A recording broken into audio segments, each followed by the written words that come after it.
गर्मी में गरीब भाभी के घर आई 3 ननंद। सब कुछ कैसे होगा, मुझे तो कुछ समझ में नहीं आ रहा। आखिर एक नहीं बल्कि 3 बहनों की शादी है मेरी। आप परेशान क्यों होते हो? सब कुछ ठीक हो जाएगा। ऊपर वाले का नाम लो और हर एक काम करो, देखना आपको कहीं भी कोई परेशानी नहीं होगी। सुप्रिया, ऊपर वाला हमारे घर में पैसे डालने नहीं आएगा। तुम समझो, मैं उतना अमीर नहीं हूँ। मैं बहुत गरीब हूँ और गरीबी में 3 बहनों की शादी कैसे करूँ? मैं भी आपकी मदद करूंगी, आप चिंता क्यों करते हो?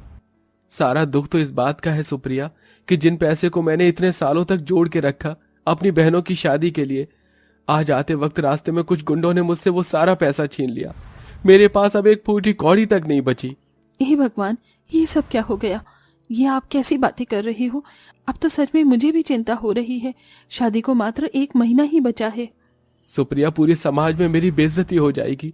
मुझे तो कुछ समझ में नहीं आ रहा। मेरी बहनों को इस बारे में पता चला तो वो शादी ही तोड़ देंगी, क्योंकि वो मुझे परेशान नहीं देख सकती। मैं जानती हूँ, आप चिंता मत कीजिए, सब हो जाएगा। ठीक है, मैं आपकी मदद करूंगी।